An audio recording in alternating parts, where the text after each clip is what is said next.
Lección de la epístola del apóstol San Pablo a los Corintios. Hermanos, considérenos el hombre a los que servimos al altar como ministros de Cristo y dispensadores de los misterios de Dios. Ahora bien, lo que se requiere en los dispensadores es que cada cual sea hallado fiel. En cuanto a mí, poco me importa ser juzgado de vosotros o de humano tribunal, pues ni aun yo me juzgo a mí mismo, porque de nada me arguye la conciencia, mas no por eso soy justificado, pues el que me juzga es el Señor. Por lo cual no juzguéis antes de tiempo, hasta que venga el Señor.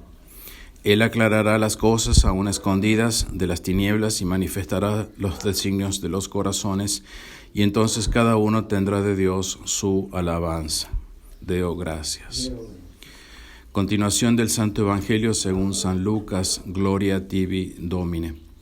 En el año 15 del imperio de Tiberio César, siendo Poncio Pilato gobernador de la Judea, y Herodes tetrarca de Galilea, y su hermano Filipo tetrarca de la Iturea y de la provincia de Traconítide, y Lisanias tetrarca de Abilina, siendo príncipes de los sacerdotes Anás y Caifás, vino la palabra del Señor sobre Juan, hijo de Zacarías, en el desierto, y vino éste por toda la región del Jordán, predicando el bautismo de penitencia para remisión de pecados, como está escrito en el libro de los oráculos de Isaías profeta: voz del que clama en el desierto, preparad el camino del Señor, enderezad sus senderos. Todo valle será colmado, y todo monte o collado será rebajado, y lo torcido enderezado, y los caminos fragosos allanados, y verá toda carne al Salvador de Dios. Laus tibi Christi. Pueden tomar asiento. En el nombre del Padre, del Hijo y del Espíritu Santo. Amén. Hoy, cuarto domingo de Adviento, la memoria también de Santo Tomás Apóstol. Y la persona de San Juan Bautista vuelve a ser presentada, como hemos visto en los otros domingos de Adviento, para la preparación para la Navidad. Él es justamente el gran precursor que señaló a nuestro Señor Jesucristo en presente, a diferencia de los profetas del Antiguo Testamento que lo señalaron en el futuro. San Juan Bautista fue un extraordinario hombre por su durísima vida en el desierto, curtido, penitente y con muchos discípulos. Y ya al final de su carrera hizo que todos ellos siguieran directamente a nuestro Señor Jesucristo, por eso les mandó a preguntar quién era, para que ellos mismos vieran y le contaran a los demás. San Juan bautizaba con agua, pero su bautismo era solo de preparación, arrepentimiento y penitencia, para poder luego acceder al verdadero bautismo que traería nuestro Señor Jesucristo, único capaz de borrar los pecados por el Espíritu Santo. Es realmente lo que vale. San Juan el Bautista con su bautismo solamente indicaba la penitencia que había que hacer para poder recibir el bautismo de nuestro Señor Jesucristo. Dentro del plan divino de redención y salvación de los hombres, la primera venida de nuestro Señor Jesucristo quedaría truncada sin la trascendental y decisiva segunda venida. Sería un plan que no habría alcanzado su meta. El Evangelio, que viene haciendo referencia a la primera venida, todo lo que hemos leído son todos datos que hacen referencia a la primera venida de nuestro Señor Jesucristo, salvo la última parte de este Evangelio que hemos leído hoy, remata diciendo que todo hombre verá al Salvador de Dios.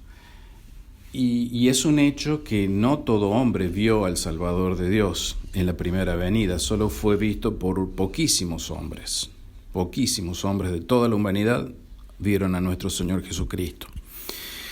Luego es en la segunda venida cuando todo hombre le verá. Como dice San Mateo 24:27, en el discurso escatológico, y todo ojo, y también los que le traspasaron, le verán. como dice San Juan en el Apocalipsis 1:7. Entonces recién en la segunda venida toda la humanidad le verá a nuestro Señor Jesucristo venir.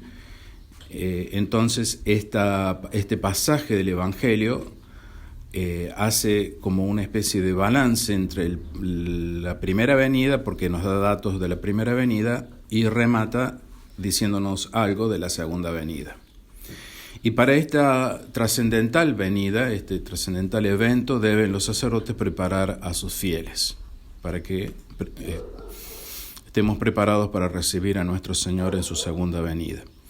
Después de decir San Pablo que quienes sirven al altar deben ser considerados como los ministros de Cristo y los dispensadores de los misterios de Dios, acentúa la epístola que lo que se requiere de ellos es que sean hallados fieles. Lo que se requiere de un sacerdote es que sea fiel a la doctrina de nuestro Señor Jesucristo. Si no es fiel, no se puede ser un emisario de Cristo. No puedo venir yo en nombre de nuestro Señor Jesucristo si traigo otra doctrina, otras ideas, otras cosas que no pertenezcan, que no sean de Cristo. Es una condición sine qua non, es decir, sin la cual no se puede llegar al objetivo. Yo no alcanzaría el objetivo si me dedicara a predicar otra cosa distinta de Cristo. Y desde siempre la Iglesia ha tenido este problema de los sacerdotes infieles, de alguien que sea infiel a la doctrina de Jesucristo. Baste mencionar a Judas traidor, o sea que desde siempre, y Jesucristo bien sabía que era traidor, que le era infiel. Pero este problema se ha acentuado más aún al llegar los albores de los últimos tiempos. Cada vez más y más fue faltando fidelidad a los ministros, se fue notando cada vez más y más esto a lo largo de la historia en la Iglesia, en estos últimos siglos. Y a la Iglesia, es decir, a la jerarquía de la Iglesia, cada vez le fue faltando más y más firmeza para hacerle frente al problema de la infidelidad de los sacerdotes. En vez de ponerles un freno, en vez de superar esos conflictos de infidelidad de parte de los sacerdotes en cuanto a la doctrina, no hubo firmeza de parte de la jerarquía en frenar eso. Y por eso llegamos así al Vaticano II, que vino a cubrir con su herético manto ecuménico y a la vez mintiéndonos, porque los que organizaron el Concilio Vaticano II nos dijeron que iba a ser un concilio doctrinal, que no iba a ser un concilio doctrinal, y resultó ser un concilio doctrinal, pues es claro que el objetivo que tenían era cambiar la doctrina. Entonces, vemos así esa falta de fidelidad que llega al Vaticano II, y también falta de firmeza de parte de las autoridades. Y ante esta gravísima ruptura, la del Vaticano II, que es una guerra declarada, ciertamente, no se puede ser menos que furibundamente combativo. Hay que combatirlo con todo, con inteligencia y determinación, y especialmente en el único escenario donde este contraataque tiene sentido. El único escenario donde tiene sentido es en la tradición. O sea, si vemos que la tradición ya se desvía, ya estamos fritos, por así decir. Ya no nos queda nada. Porque lo que está en el Vaticano ya se ha perdido totalmente todo.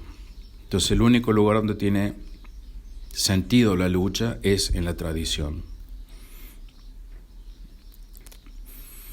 Pues ya no nos interesa lo que se haya perdido materialmente, como las iglesias, los templos. Eso ya no interesa, es todo algo material, si bien bellísimo, pero que está todo dispuesto para el fuego regenerativo de Dios. Todo eso va a ser destruido y regenerado. Sino, lo que interesa es proteger milimétricamente posible todos los desechos de fe esparcidos. Los pequeños focos de fe, hay que protegerlos lo más que se pueda. Y ahora bien, para proteger esos pequeños focos de fe, como el nuestro aquí, ¿a cuál juicio debemos atenernos o someternos para sobrevivir en la fe o para que la fe sobreviva.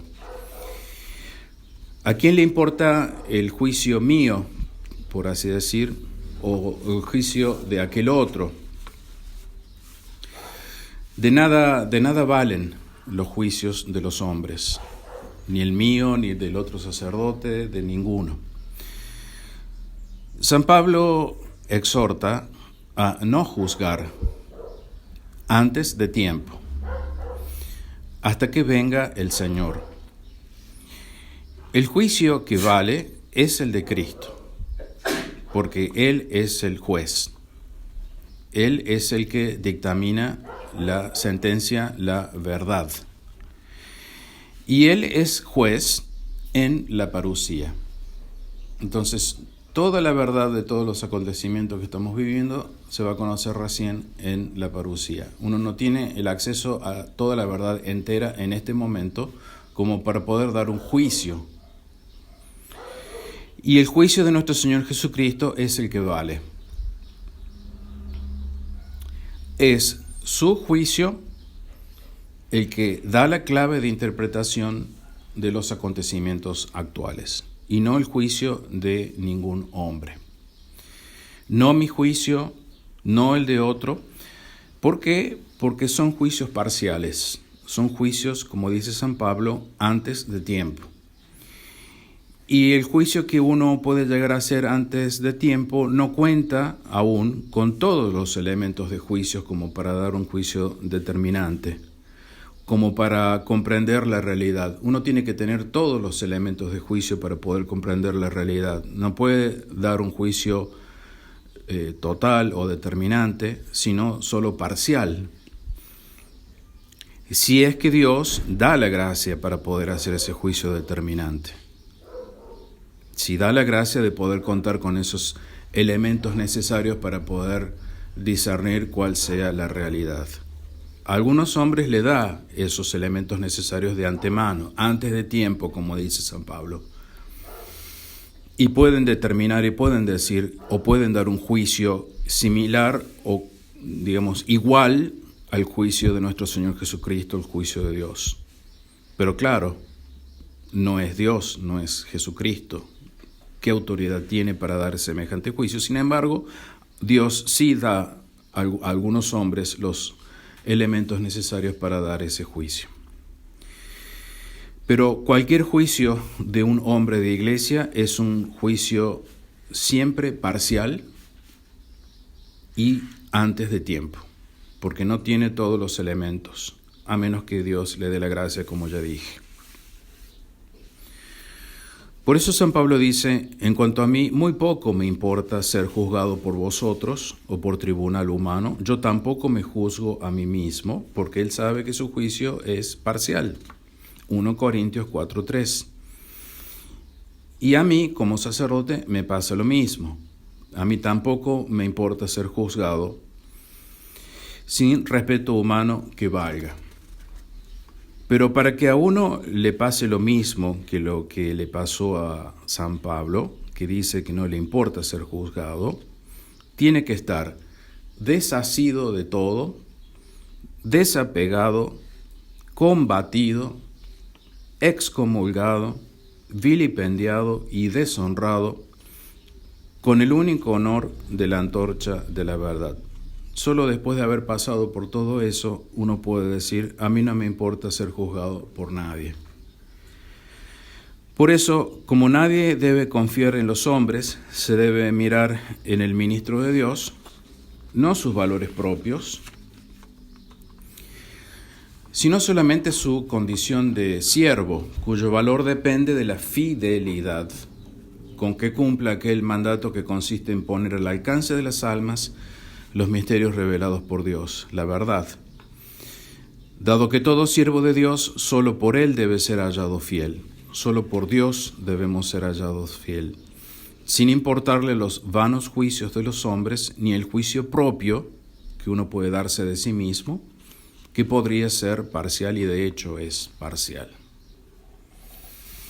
Y San Pablo confirma esto elocuentemente en la carta a los Romanos, ¿Quién eres tú para juzgar al siervo ajeno? Para su propio señor está en pie o cae. El siervo o está en pie o no está en pie. Es así, no hay punto medio. Será sostenido en pie porque poderoso es el Señor para sostenerlo. O sea, si el siervo está en pie es porque el Señor lo está sosteniendo, y el juicio vale porque el Señor lo está sosteniendo, no porque sea un hombre sabio, porque haya vivido mucho, por lo que sea. Solo porque Dios lo está sosteniendo. San Pablo conoce las lecciones de nuestro Señor sobre la falacia de los hombres, los juicios de los hombres, y sobre la inconveniencia de sus aplausos. Y entonces les fulmina aquí su despreocupación por el qué dirán, con una libertad de espíritu que en sociedad sería de muy mal tono y calificada de soberbia. ¿Qué me importa lo que dice la gente? Eso es calificado de soberbia, en tanto que no es sino verdadera humildad cristiana que desprecia el mundo, empezando por despreciarse a sí mismo.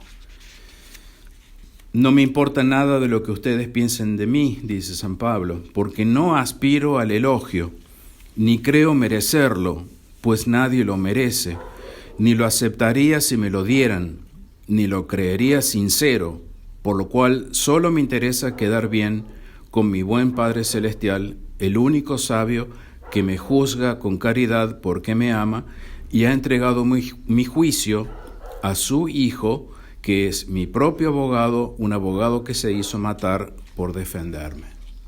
Solo nos debe importar entonces, y eso va para todo fiel, pero principalmente para los sacerdotes, solo nos debe importar el juicio de nuestro Señor Jesucristo. Y ese juicio, en toda su veracidad, en su totalidad, solo será conocido en la parucía. Por ahora solo podemos tener juicios parciales, a menos que alguien reciba por gracia de Dios los elementos necesarios como para dar juicios sobre algunos puntos particulares, sobre todo para entender la realidad que estamos viviendo. Y yo creo que hay gente que recibe esas gracias particulares y realmente es muy esclarecedor. Sabemos que al final de los tiempos Dios enseñará directamente y da esas gracias particulares para poder dar un juicio acertado sobre las condiciones o sobre lo que está sucediendo. Solo el desinterés por el juicio propio hace que la luz radiante del juicio de Dios brille, hace que el juicio de Dios ilumine a todo hombre. Cuando uno pierde el interés por el juicio propio, brilla el juicio de Dios. Así de simple. Cuando uno desaparece, aparece Dios. Lo que dijo San Juan de sí mismo, yo debo disminuir para que Él aumente o sea más conocido, para que nuestro Señor Jesucristo, mientras más uno se humille, más brilla Dios. Una vez más, en Adviento, y ya a muy pocos días de la Navidad, se presenta el balanceo característico de Adviento entre la primera venida y la segunda venida, entre la Navidad y la parucía, como el péndulo de un reloj. Nos coloca este vaivén en la dichosa esperanza, porque la esperanza no queda allí en la Navidad, tan hermosa como es, tan llena de sentimientos loables y esperanzadores, pero no termina allí, sino que el péndulo nos tiene que llevar hasta la parucía, si no, de nada sirve la Navidad. Esa esperanza que no se circunscribe solamente a la salvación eterna del cielo, como normalmente creemos, se salvó, como si fuéramos desencarnados, quedó su cuerpo aquí en la tierra, ya todo deshecho, comido por los gusanos, sino también a la santificación de la carne y los huesos, en su escenario propio. ¿Cuál es el escenario propio de la carne y los huesos? El que Dios ha querido siempre que fuera el escenario propio de la carne y los huesos, la tierra. Un Cristo desencarnado y su reino, sin carne ni tierra, tiene un dejo de manicaísmo, es una corriente filosófica que desprecia todo lo creado, todo lo que sea material, en el que la creación material, según esta corriente, es precisamente pecado, el cuerpo es pecado, dicen ellos, y proviene del demonio y la carne. Bien, eso obviamente está condenado, está mal. Pero tener una espiritualidad o tener una visión o una esperanza solamente del cielo, en la cual no se contemple también el triunfo de la carne y de los huesos, es tener un poco esa visión parcial del manicaísmo, como un desprecio hacia lo creado, hacia la carne y los huesos. Que la carne se desflore, podríamos decir, sería el lema de los maniqueos, pues ¿qué importa la carne? ¿Qué importan los huesos si se van a consumir? Lo que importa es salvar el alma. ¿Qué importan estos huesos y esta carne si el alma ya está asegurada por una apacible y mortecina dulce espiritualidad que enajena de la realidad y la verdad? Mucha gente se encapsula en una especie de espiritualidad y desprecia el cuerpo o desprecia lo material. Desprecia la lucha que hay por mantener firme la fe y la verdad, como que ya se siente salvada por estar protegida por rezos, por cierta espiritualidad, por ciertas novenas, por ciertos cumplimientos, etcétera, etcétera. Ya hemos visto en San Pablo a Timoteo que nuestro Señor vendrá a juzgar a vivos y a muertos, tanto en su aparición como en su reino. Este versículo es muy importante porque nos da el orden, da un orden. Vendrá a juzgar vivos y muertos, tanto en su aparición, parusía, como en su reino que sigue a su parusía, está en segundo lugar. Juicio entonces en su aparición y juicio en su reino. Primero aparición y luego reino. Queda más claro así el no juzguemos hasta la parusía, porque en la parusía habrá alguien con mayúsculas que se encargará de juzgar. Nos dice el libro de los Hechos, este es aquel que ha sido destinado por Dios a ser juez de los vivos y de los muertos. Es decir, no quedará desatendida la justicia. Gracias a Dios. La justicia se va a hacer, va a haber justicia. Y eso da mucha alegría, mucha felicidad.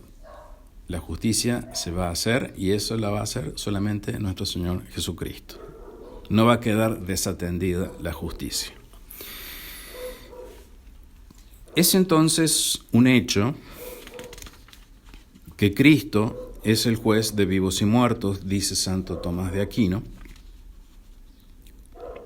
ya sea que entendamos por muertos a los pecadores y por vivos a los que viven rectamente, a los justos, ya sea que con el nombre de vivos se comprenda a los que entonces vivirán, a los que estarán vivos en el momento de la parusía, y con el de muertos a todos los que murieron hasta ese momento. Fin de la cita de Santo Tomás de Aquino. No es claro Santo Tomás de Aquino, no se juega ni por uno ni por lo otro. Ojalá se hubiera jugado por uno o por otro.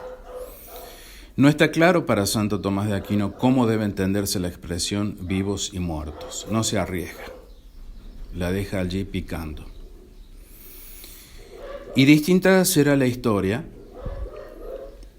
si a estos términos, vivos y muertos, se los toma en sentido espiritual, moral, o en sentido propio y literal, que es la guerra que siempre tenemos que enfrentar.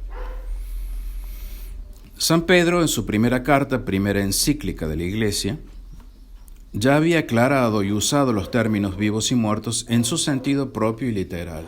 Ya San Pedro determinó que estos términos vivos y muertos deben ser entendidos en sentido literal propio. Lo dice San Pedro, el primer papa, en su primera carta que está en la Biblia, que es a su vez la primera encíclica de la Iglesia.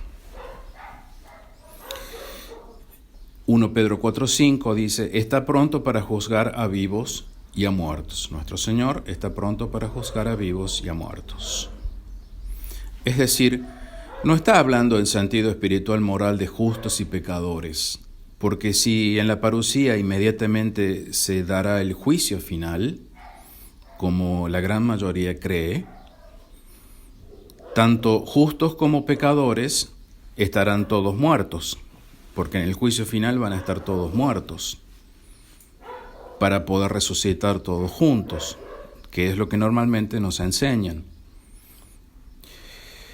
¿Por qué entonces la distinción vivos y muertos? Si todos van a estar muertos. La distinción indica entonces que vendrá a juzgar a los hombres que estarán vivos en el día de su venida y a los que habrán muerto hasta ese momento. Porque para esto Cristo murió y volvió a la vida, para ser Señor así de los muertos como de los vivos, dice San Pablo en Romanos. Y pues para eso fue predicado el Evangelio también a los muertos, dice San Pedro. Explica el exégeta Fillon una importante regla hermenéutica. Según diversos comentadores antiguos y modernos como San Agustín, el Venerable Beda y otros, el adjetivo muertos debería entenderse en sentido moral y designaría a los que están muertos espiritualmente, los pecadores. Pero al final del versículo 5, que es el que acabo de leer recién, está pronto para juzgar a vivos y muertos, el adjetivo muertos ha sido tomado en su sentido propio. Y no hay manera de creer que se use dos acepciones, o sea, dos maneras de entender la misma palabra, diferentes en la misma línea. Esa es una regla hermenéutica de la exégesis. Si en la misma línea yo tengo la misma palabra dos veces, no puedo en una vez entenderla de una manera y en la otra vez de otra manera. No puedo entender muertos como aquellos pecadores condenados y por otro lado muertos ahí nomás, casi al ladito de la primera vez que aparece muerto, entenderlo como que son personas muertas, literalmente. Cuando uno dice muerto, literalmente entiende una persona muerta, no un pecador. Luego, vendrá a juzgar a vivos y muertos, deben ser entendidos literalmente. Vivos, que están con vida, y muertos, que ya no están con vida. En contraposición a alegóricamente, es decir, en contraposición a decir que son justos y pecadores, que vendrá a juzgar a justos y pecadores. Y por eso designa el juicio de la parusía, de los que al momento estén vivos y de los que ya estén muertos. Y distingue a la vez del juicio final cuando ya no habrá ningún vivo, pues todos habrán muerto y resucitado. Entonces la distinción juzgar vivos y muertos, si es entendida literalmente, distingue ese juicio de la parusía del juicio final. Porque en el juicio final todos van a estar muertos y no tiene sentido que diga vivos y muertos. Si uno lo lee literalmente, la expresión vivos y muertos distingue el juicio de la parusía del juicio final, porque en el juicio final todos están muertos. No hay vivos y muertos, literalmente hablando. Si la misericordia de Dios tuvo miles de años para ser experimentada por la humanidad, no así el triunfo de la justicia.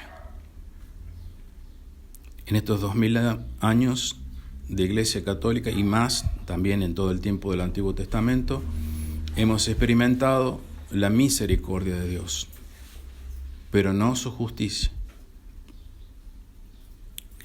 Y es justo que la justicia de Dios sea reconocida por toda la tierra, antes del juicio final, antes que se dé la partida definitiva.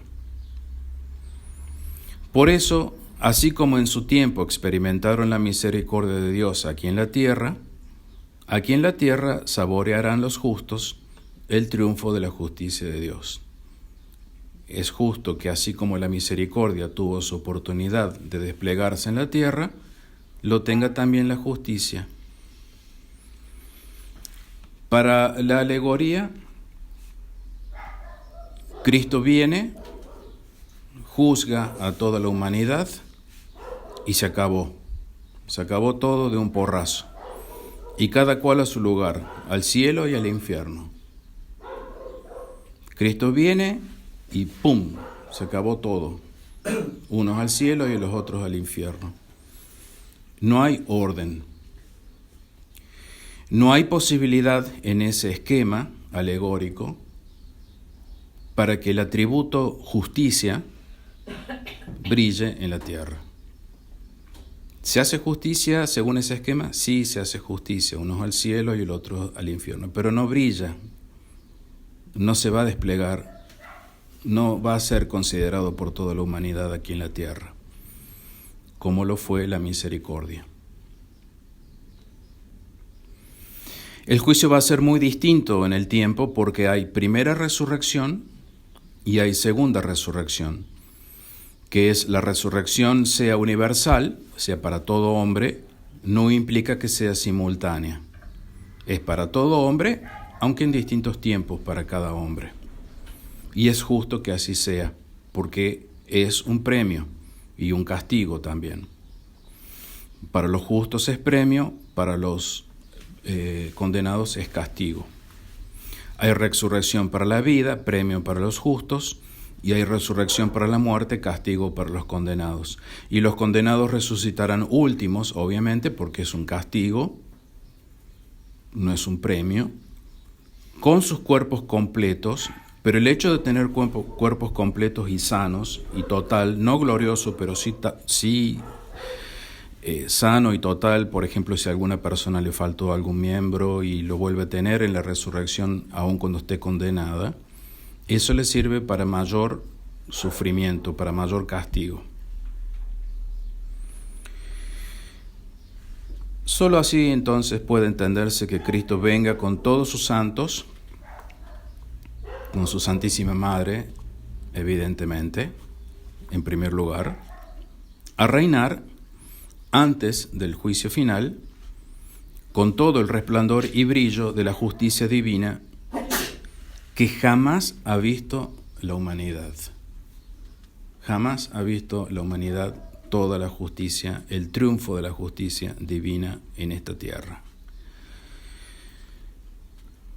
No podemos encofrar, encajar y aglutinar como una mazamorra o un sancocho o un cocido madrileño, todo en el mismo plato, dijo un sabio amigo. Pero ahí está el problema de la exégesis. La exégesis se ha desviado y por eso no ve, no calibra, a pesar de todos los esfuerzos de las maravillosas encíclicas de los últimos papas sobre los estudios bíblicos. Pues bien, así tenemos una vez más, en plena época de Navidad, el balanceo entre la primera y la segunda venidas de nuestro Señor Jesucristo, y que esto nos recuerde la bienaventurada y dichosa esperanza, y lo que se requiere es que no solamente estén firmes los dispensadores de las cosas de Dios, los sacerdotes, sino también los receptores, los fieles, que muchas veces pueden ser y estar más firmes y más encajados, y así ayudar más al sacerdote, y que son un sostén para el sacerdote. Hay muchos fieles que entienden mejor la realidad que los sacerdotes. Eso es real. Apuntarán el mástil de la bandera que enarbole el sacerdote. A todos les deseo una feliz y santa Navidad. En el nombre del Padre, y del Hijo, y del Espíritu Santo. Amén.